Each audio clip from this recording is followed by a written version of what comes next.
Okay, so you're probably here because you're ready to say goodbye to that stubborn fat, right? Well, I imagine a lot of people are. The weight loss industry makes it so hard to know what really works. I know, right?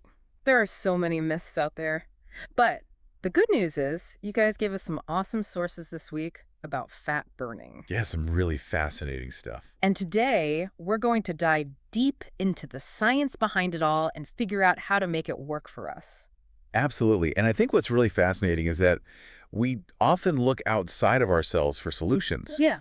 like, complex workouts, Yeah. restrictive diets, supplements, when the most powerful tool might already be within us. Oh, Oh, intriguing. Are you talking about some kind of like inner willpower or something? not quite. It's sleep. Sleep. Yeah, it's There's an sleep. It turns out those precious hours of rest, they aren't just for recharging your batteries. Right. They're also prime time for your body to torch fat. Wait, are you serious? I thought hitting the gym was the key to melting fat away, not, cozying up in my pajamas. I know a lot of people think that. We tend to associate fat burning with intense activity, Hmm. but truly meritally, those recovery periods, Yeah. that's where the magic really happens. In fact, one source even claims that a whopping 99% of fat burning happens during sleep. 99%. That's incredible. So those grueling workouts I'm doing are basically just like setting the stage Right. for fat burning to happen later while I'm, snoozing away. You got it. Think about it. Yeah. During the day, Yeah. your body is busy digesting food, processing energy, keeping you going. Right. It's a busy day for the body. It is. It's like a It- bustling city with everyone rushing around. I can definitely relate to that. Okay, so how does sleep fit into this analogy? Well, imagine when the city finally winds down for the night. You know the street's clear, construction crews come out, repairs begin. Oh, That's what happens when you sleep. interesting. Your body finally has the time and resources to focus on repair, renewal, and yes, even torching fat. Okay, I'm starting to see how sleep is like this secret weapon in the battle against stubborn fat. But I am curious, how exactly does my body burn fat while I'm catching those Z's? Well, it all comes down to the fascinating world of hormones, specifically growth hormone. Growth hormone, doesn't that have something to do with growing taller? I thought I was past that stage. You're right that growth hormone is essential for childhood growth, Right. but it continues to play a vital role throughout our lives. Okay. In adults, growth hormone helps build and repair tissues, boost metabolism, and yes, mobilize those fat reserves for energy. So it's like growth hormone is the conductor of the fat burning orchestra, making sure everything runs I smoothly. love that analogy. That's a great way to put it. Okay, cool. And the more deep sleep you get, the more growth hormone your body releases, meaning more fat burned while you sleep. One of the sources actually just went on and on about this. Yeah. Yeah, how important it is to prioritize sleep. If you want to lose fat. Exactly. Okay, I'm starting to see how sleep is like this secret weapon in the battle against stubborn fat. But I'm curious, how do we ensure we're getting that high quality fat burning sleep? That's where those actionable tips come in. And guess what? Yeah. They're surprisingly simple. Really? Yeah, it's not about investing in expensive sleep gadgets Okay. or complicated routines. Okay, tell me more. I'm all ears. First, transform your bedroom into a sleep sanctuary. Think cool, dark, and quiet. Got it. Our sources suggest aiming for a temperature between 65 and 68 degrees Fahrenheit. Okay, time to crank down the thermostat. Yes, and darkness is key. Our bodies are so sensitive to light, especially that blue light. Right, from electronics. Yes, from electronic Ah, devices. exactly. Exposure to that blue light before bed suppresses melatonin production. Melatonin. That's the sleep hormone, right? Exactly. Melatonin is crucial for regulating your sleep-wake cycle and helping you fall asleep faster and stay asleep longer. Gotcha. So ditch those late-night Netflix binges and put away your phone at least an hour before bed. Might be tough at first, but your sleep and your waistline will thank you. Ouch. But I get it. It's like a digital detox for better sleep and better fat burning. What other simple tweaks can we make? One of our sources recommends sticking to a consistent sleep schedule, Ah, yeah. going to bed and waking up around the same time each day, even on weekends. I've heard that before, but I'm always tempted to sleep in on Saturdays. How does a consistent sleep schedule help with fat burning?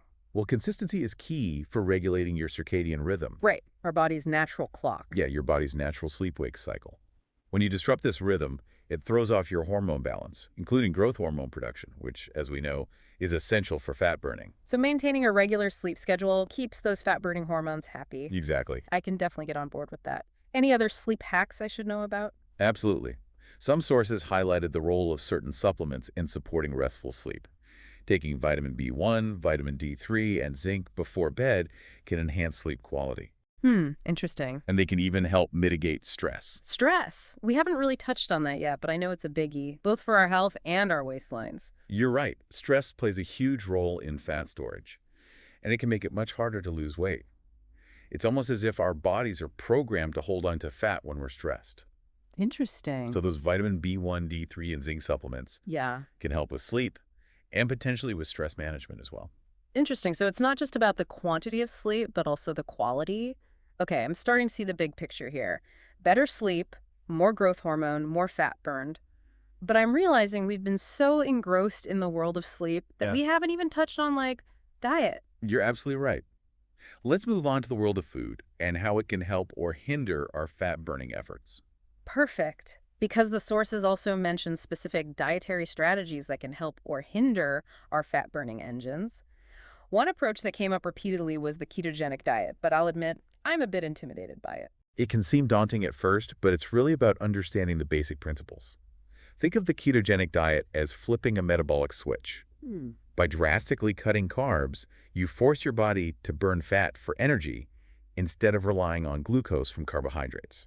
So instead of my body running on carbs like a car fueled by gasoline, it switches to burning fat, like an electric car plugged into a charging station. That's a great way to put it. Okay. Imagine your body becoming a fat-burning machine, efficiently tapping into those fat reserves for fuel. Okay, I'm starting to get the picture. But what does a ketogenic diet actually look like? What can I eat? It's all about embracing healthy fats, like avocados, Uh, olive oil, nuts and seeds. right. These fats keep you feeling full, Okay. support hormone balance, and prevent those pesky blood sugar spikes that can hinder fat burning. So it's not about starving myself, but rather choosing the right fuel sources. Exactly. And on the ketogenic diet, you'll also be focusing on moderate protein intake, found in foods like eggs, poultry, fish, and lean meats. It's all about finding the right balance to keep your body in fat-burning mode. Okay, I'm seeing how the ketogenic diet can be a powerful tool for fat burning, but going super low carb seems pretty drastic. Is there a more gradual way to achieve fat burning benefits through diet? There is. And that's where intermittent fasting comes in. I've heard of intermittent fasting, but I'm not entirely sure how it works or if it's right for me. What's the idea behind it? Unlike the ketogenic diet, which focuses on what you eat, Right. intermittent fasting is all about when you eat. Okay. It's like giving your body a break from constant digestion and allowing it to tap into those fat stores for energy. So instead of eating throughout the day, I would have specific eating windows and fasting windows. Exactly. Okay. The most common approach is to skip breakfast and delay your first meal of the day, Oh, okay. essentially extending your overnight fast. Yep. This gives your body more time to burn through stored fat and improves insulin sensitivity. Insulin sensitivity, that's a good thing, right? Absolutely. When your cells are more sensitive to insulin, your body can use glucose for energy more efficiently, reducing fat storage and promoting fat burning. It's like fine-tuning your body's engine to run smoothly. Okay, I'm getting the hang of this. So we've got keto for the low-carb enthusiasts, Uh-huh. intermittent fasting for those who want flexibility. Yes. And now I'm curious about specific foods to prioritize for optimal fat burning. Okay. Because our sources mention a few, right? They do. And one that might surprise you is leafy greens. Leafy greens, like lettuce and spinach, those are good for me, but are they really fat-burning superstars? You bet. Leafy greens are packed with nutrients and fiber. But more importantly, they have minimal impact on insulin levels, meaning they won't sabotage your fat-burning efforts. Gotcha. One source even recommends aiming for at least 7 cups of salad per day. 7 cups. Wow, that's a serious salad commitment. It is. But I guess if it helps me torch fat, I'm willing to give it a try. You might be surprised how easy it is to incorporate that many leafy greens into your diet. Right. Big salads, smoothies, stir-fries. The possibilities are endless. I'm starting to feel like Popeye, ready to take on those stubborn fat cells with my spinach power. Love it. So we're loading up on leafy greens, keeping carbs in check, and embracing healthy fats. What about the dietary villains we should watch out for? Because I'm sure our sources didn't hold back on those. You're right. And the biggest culprit is probably no surprise. Sugar. Sugar, the sweet temptress. I have a feeling this isn't just about cutting back on dessert, is it? Unfortunately, no. Sugar hides in so many processed foods. Right. even those that seem healthy. And the thing is, even small amounts of sugar can send our insulin levels soaring, which, as we know, is the enemy of fat burning. Right. It's like sugar throws a wrench into our fat-burning machinery. So are you saying I have to say goodbye to all things sweet? It's not about deprivation. It's Yeah. about making smart choices. Swap those sugary drinks for water or unsweetened tea. Mm-hmm. Choose whole fruits over processed snacks. Okay. And be a labeled detective, scrutinizing those ingredient lists for hidden sugars. Okay, I'm ready to ditch those sugar bombs. Anything else I should be wary of? Another sneaky culprit is MSG, or monosodium glutamate. MSG. I always thought that was just a flavor enhancer. It is, but here's the thing. MSG doesn't just make food taste better. Right. It also triggers a massive insulin spike. Really? Yeah, one source even mentioned that it could spike insulin levels as much as 300%. Whoa, 300%. That's insane. So even if I'm eating a seemingly healthy meal, hidden MSG could be sabotaging my fat-burning progress. Exactly. And it's sneaky, hiding under different names like natural flavors, modified food starch, or hydrolyzed yeast extract. Wow, I'll definitely be reading labels more carefully from now on. It's amazing how these seemingly small things can have such a big impact on our fat-burning potential. So we've covered quite a bit about sleep and diet. What about exercise? What are the most effective ways to get moving and boost fat burning? That's a great question, and I think you'll be pleased to know that one of the best approaches is also one of the most efficient: high-intensity interval training, or HIA.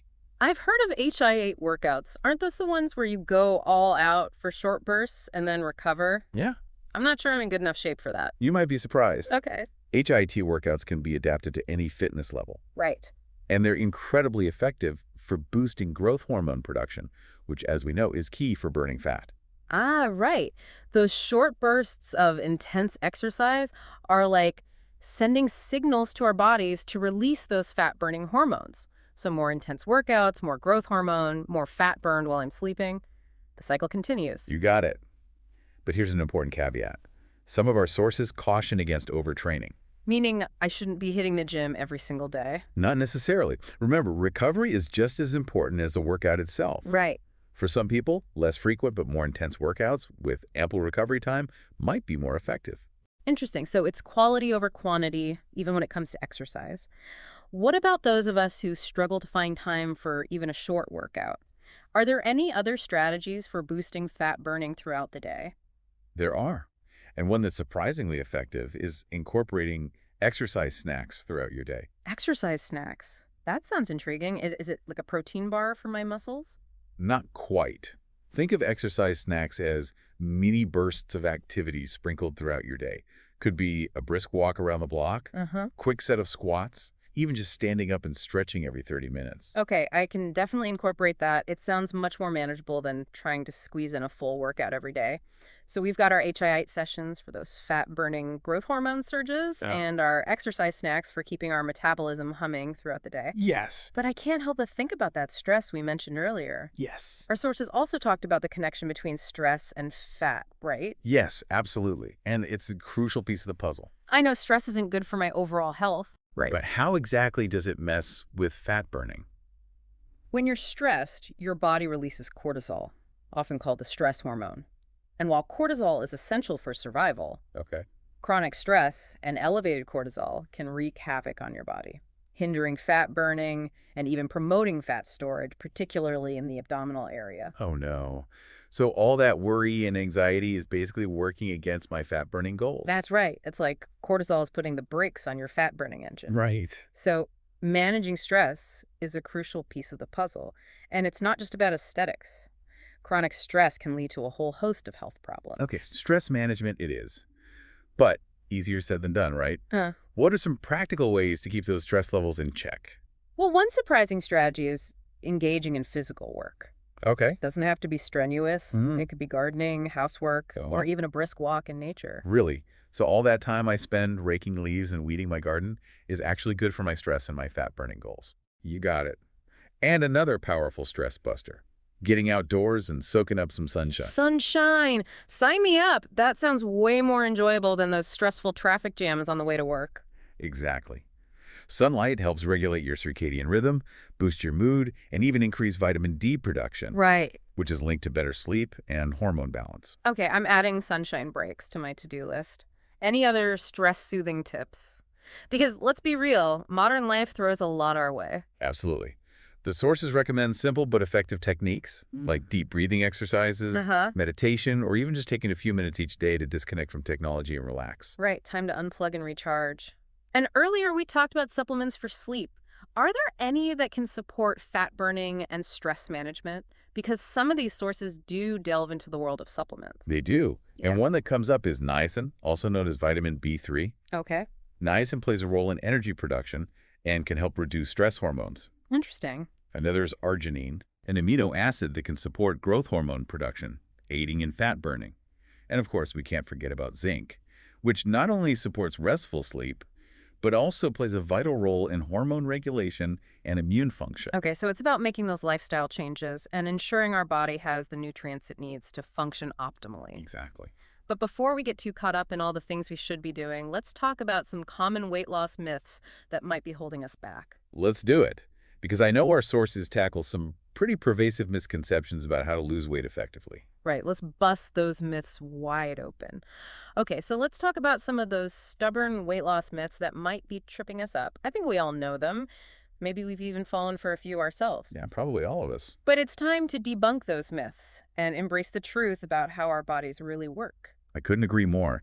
And I think one of the most pervasive myths we encounter is the idea that calorie counting is king. Yeah. You know, the drill, meticulously tracking every calorie in and every calorie out. Yeah, I've definitely been there. Logging every bite into a calorie counting app, feeling guilty if I went over my limit. But something tells me our sources suggest there's more to the story than just crunching numbers. Absolutely. Right. While calories do matter to some extent, Right. it's a gross oversimplification to say that weight loss is just about eating less and moving more. So it's not just about being in a calorie deficit. Exactly. It's far more nuanced than that. Okay. What's far more important is hormonal balance, Okay. particularly insulin regulation. Right, because we learned earlier that insulin is a key player in fat storage. So even if we're diligently counting calories, if our insulin levels are out of whack, we're going to have a hard time shedding those extra pounds. Exactly. It's like trying to run a car on an empty tank. No matter how hard you step on the gas pedal, it's not going to get you very far. That's a great analogy. And what sends insulin levels soaring? You guessed it. Sugar, refined carbohydrates, and as we discussed earlier, hidden MSG. It's not just about the number of calories. It's about the type of calories Yeah, and how they impact our hormonal responses. absolutely. So instead of obsessing over calorie counts, we should be focusing on eating for hormonal balance. I'm starting to rethink my whole approach to food. What other weight loss myths are we busting today? Because I'm sure there are a few more lurking out there. Oh, definitely. Another one that comes up frequently is the myth of everything in moderation. It's the well-intentioned advice that suggests it's okay to indulge in those less healthy treats as long as we keep it within limits. Right. You know, the classic treat yourself mentality. I'm definitely guilty of falling for that one. It's easy to justify those little indulgences, but our sources seem to suggest this moderation approach might not be all it's cracked up to be. Exactly.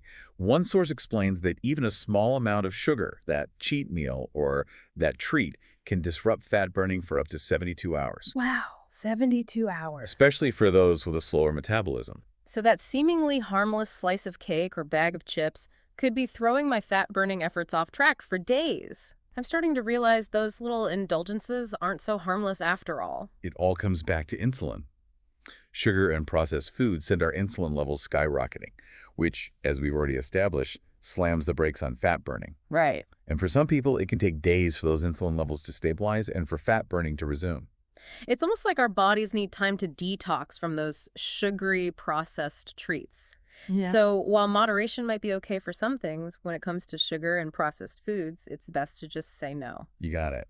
If you're serious about optimizing fat burning, consistency is key. Right. And that means minimizing those sugary treats and processed goodies, even if it's just a little bit. Okay, message received. I'm ready to ditch the cheat meals and embrace a more consistent approach. What's next on our myth-busting agenda? All right, get ready for this one because it might sound a little counterintuitive. Okay. Have you ever heard the advice that if you have a slow metabolism, you should eat more to boost it? I have heard that. Yeah. And honestly, it seemed to make sense. Right. Fuel the fire to keep it burning. Uh-huh. But something tells me our sources disagree. They do, and for good reason. This advice is completely backward. Okay. Eating when you're not truly hungry only spikes insulin and leads to more fat storage, not a faster metabolism. So instead of constantly snacking the metabolic fire, we should be listening to our bodies and only eating when we're truly hungry. Exactly. It's not about forcing your body to burn more calories. Okay. It's about creating a hormonal environment where fat burning can happen naturally and efficiently. So it's about quality over quantity, even when it comes to food. You've got it. And this ties back to what we discussed earlier about intermittent fasting. Right. Giving your body those breaks from digestion allows it to tap into those fat stores for energy. Okay, I'm starting to see the pattern here. All these weight loss myths disregard the powerful role of hormones, particularly insulin, in regulating our metabolism and our body's ability to burn fat. It's like we've been focusing on the wrong things, ignoring the underlying mechanisms that really drive weight loss. You're exactly right. And that brings us to another pervasive myth: spot reduction. The dream of targeting those stubborn areas like the belly, thighs, or upper arms and magically melting away fat. Oh, yes, the quest for the perfect six-pack or those sculpted arms. But I have a feeling our sources didn't hold back on debunking this one either. They didn't. Okay. While we might wish we could choose where we lose fat first, the reality is that our bodies decide. Right. And more often than not, the first place fat is burned is from the visceral fat surrounding our internal organs. So even if I do a million crunches, I can't guarantee that I'll lose belly fat first. It's hard. That's a bit disheartening. It might seem that way. But one source explained that this is actually a good thing. Visceral fat is more metabolically active and poses greater health risks than subcutaneous fat, the fat just beneath the skin. So my body is prioritizing my health by targeting the more dangerous fat first. Okay, I can live with that. Good. But what about those stubborn areas that seem to cling to fat no matter what we do? Like those pesky love handles or those saddlebags on the thighs? A couple sources offer some interesting insights into this. One suggests that what often looks like stubborn fat, particularly in the lower body, is actually muscle atrophy. Atrophy. You mean those muscles have weakened and shrunk over time? I've heard of that happening as we age, but I didn't know it could contribute to what looks like stubborn fat. It's not just age. It can happen for a variety of reasons. Okay. Hormonal changes, lack of exercise, even prolonged sitting. Right. The good news is that we can rebuild those muscles through targeted exercise and proper nutrition. So it's not just about burning fat, it's about building muscle too. Yes. And stronger muscles mean a faster metabolism, which ultimately helps us burn more fat overall. It's like a win-win. Exactly. And speaking of hormones, another source points to the role of estrogen in those stubborn fat areas. Estrogen dominance, which can occur during perimenopause or menopause, can lead to fat accumulation in the lower body, especially the hips, thighs, and buttocks. So it's not just about willpower or working harder. Sometimes it's about those hormonal shifts that are largely out of our control. Absolutely. What can we do to counteract those hormonal effects? One source suggests incorporating anti-estrogenic foods into our diet. Remember those cruciferous vegetables we talked about earlier? Broccoli, kale, Brussels sprouts, they're all great choices for balancing estrogen levels. Okay, those are going on the grocery list. What else? Because I'm all about incorporating as many strategies as possible.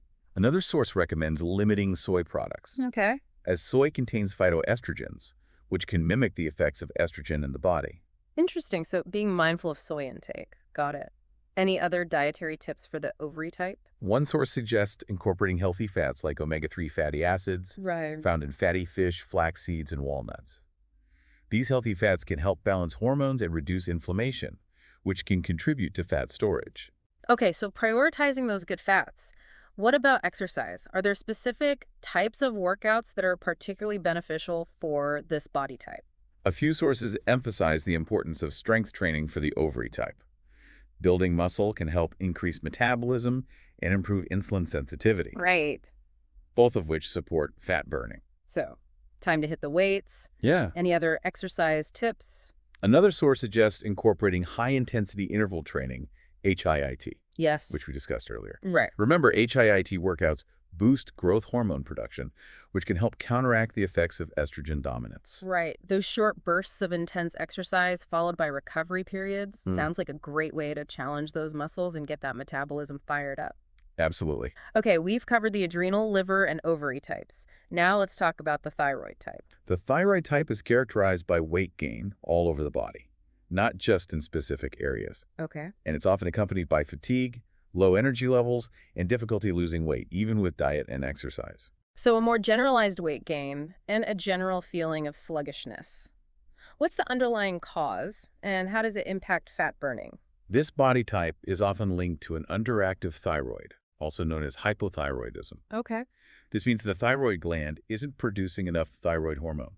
Ah, the thyroid. I've heard it's a crucial gland that controls our metabolism. You're right. Thyroid hormone is like the conductor of our metabolic orchestra, Okay. regulating how our bodies use energy. Right. So when levels are low, it throws everything off balance. So it's not just about willpower or lack of effort. Sometimes it's about an underlying hormonal imbalance. What can someone with this body type do to support their thyroid health and improve fat burning? It's essential to consult with a healthcare professional to determine the underlying cause of hypothyroidism and receive appropriate treatment. Right. However, a few sources highlight dietary strategies that can support thyroid function. Okay, so working with a doctor is key. But I'm curious about those dietary strategies. What types of foods can help? One source recommends consuming foods rich in selenium, zinc, and iodine, which are essential nutrients for thyroid hormone production. Okay. Brazil nuts are a great source of selenium, pumpkin seeds are packed with zinc, and seaweed is a good source of iodine. Okay, those are going on the grocery list. What else? Another source suggests limiting goitrogenic foods, Okay. which can interfere with thyroid hormone production. These include cruciferous vegetables, soy products, and certain grains. Wait, cruciferous vegetables. But we just talked about how beneficial they are for other body types. You're right. It's a reminder that what works for one person might not work for another. It's all about understanding your unique needs and tailoring your diet accordingly. Wow, that was a whirlwind tour of the 4 body types. It's incredible how different our bodies can be and how understand these nuances can help us create a truly personalized approach to fat burning. I couldn't agree more. It's not a one-size-fits-all approach. Right. It's about listening to your body, Yeah. understanding its unique needs, and working with it, not against it. Okay, folks. We've covered a lot of ground today, from busting those stubborn weight loss myths to unlocking the secrets of fat burning during sleep and exploring how understanding your body type can revolutionize your approach to weight loss. What stands out to you as the most mind-blowing or actionable takeaway from all of this information? For me, it's the sheer power of sleep. Yeah. We often underestimate the importance of those precious hours of rest, but the science is clear. Quality sleep equals more fat burned. Exactly. It's like a free fat-burning treatment we can all access every night. I completely agree. And I was particularly struck by the impact of even small amounts of sugar on our fat-burning capabilities. Oh, yeah. It's a potent reminder that consistency is key, and those seemingly harmless indulgences can have a ripple effect for days. Absolutely. And I think it's crucial to remember that understanding your unique body type is a game changer. Yeah, It's not about following generic advice. right. It's about personalizing your approach based on your individual needs and challenges. Couldn't have said it better myself. Now that you know fat burning is a 247 process and have a better understanding of how your own body works, what small changes can you make today to support your body's natural fat burning abilities?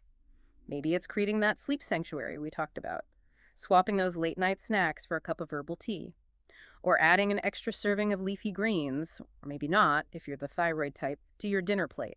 Remember, every little step counts. Until next time, keep those fat-burning furnaces stoked. See you next time. Okay, so we've talked about how important it is to understand your own body and how that plays into fat burning. Our sources dove into a few different body types: adrenal, liver, ovary, and thyroid. I have to admit, the names sound a little intimidating. Yeah, a little bit, like something out of a medical textbook. Right. But understanding these body types can be incredibly empowering because it helps us tailor our approach to fat burning based on our unique needs and challenges. I'm Exactly. definitely intrigued.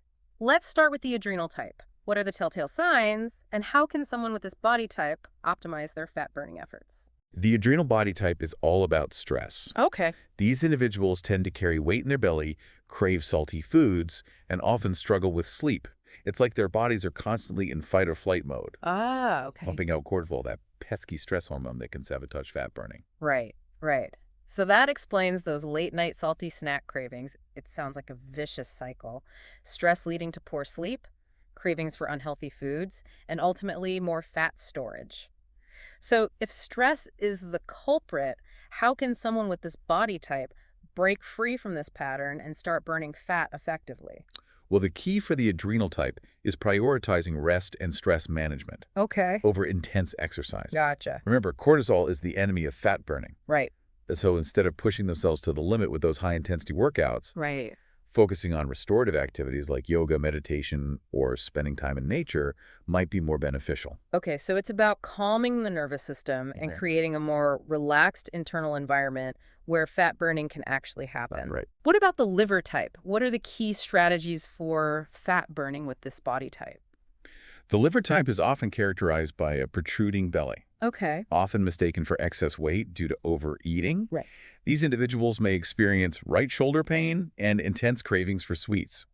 Interesting. So it's not necessarily about overindulging, but rather an underlying issue with liver function? That's often the case. Right, because the liver is a key player in processing everything we consume. Exactly. The liver is a powerhouse organ responsible for detoxification, metabolism, and hormone regulation. Right. And when it's not functioning optimally, it can definitely impact fat burning and lead to fluid retention. Right. Okay. So it's all about supporting liver health. Yeah.